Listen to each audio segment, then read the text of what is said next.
Assalamualaikum. Hai, nama saya Mia. Saya membawa watak sebagai Cikgu Huzaimah, guru matematik yang sangat garang. Hai, saya Azra. Saya seorang murid yang suka menghafal menggunakan warna. Hai, saya Nadira, memegang watak sebagai murid yang pandai.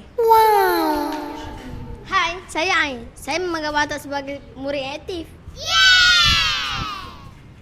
Hai, saya Wia. Saya memegang watak yang suka buat lagu sifir. Hai, nama saya Kasih. Saya pegang watak murid kurang pandai.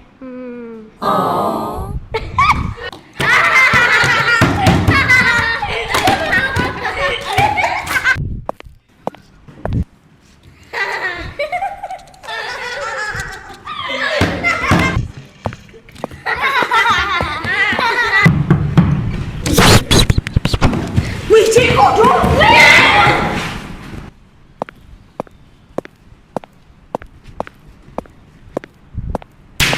Assalamualaikum kelas. Waalaikumsalam warahmatullahi wabarakatuh. Cikgu Huzaimah. Hari ini kita akan buat latihan sifir bukan untuk markah tapi untuk keseronokan sahaja. Siapa suka sifir? Saya, tapi kalau pagi aja.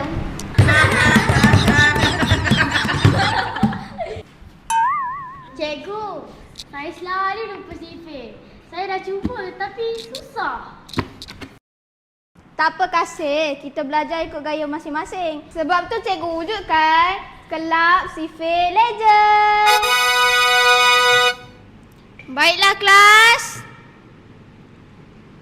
Sekarang cikgu nak tengok cara kamu semua menghafal sifir. Macam mana kamu hafal sifir? Tips saya, faham cara sifir.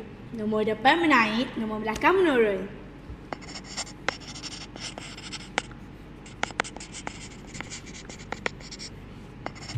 Dah siap.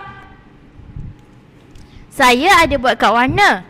Warna biru nombor depan, warna jingga nombor belakang. Kan senang? Menarik. Sekarang giliran siapa pula? Saya gunakan jari je. 9, 18, 2, 7, 3, 6, 4, 5, 5, 4, 6, 3, 7, 2, 8, 1. Kan senang tu? Saya pula. Saya cipta lagu.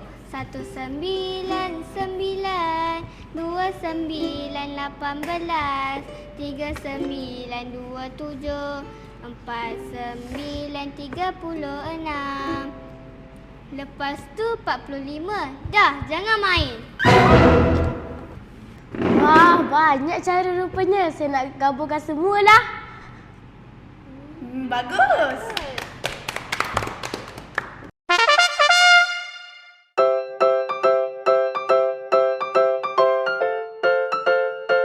Okey, baiklah semua. Hari ini kita akan menjawab kuis bijak sifir dalam masa 5 minit sahaja. Sekarang saya akan edarkan soalan kuis sifir. Korang boleh tulis nama dulu. Sekarang kamu semua boleh tulis nama dan boleh menjawab 5 minit dari sekarang.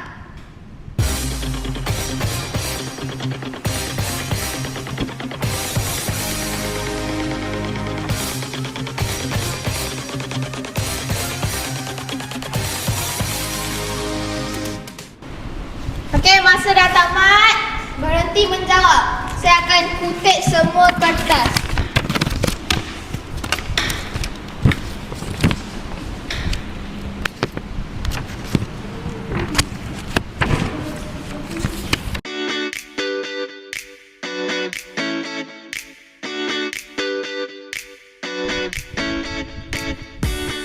Semua orang boleh hafal sifir kalau jumpa cara tersendiri. Tak semestinya hafal je. Kadang-kadang lagu pun jalan. Seni ataupun aksi. Yang penting jangan putus asa. Setiap orang ada pembelajaran yang berbeza. Kami Dari kelas sifir legend. Dan kami tak takut sifir lagi. Bye.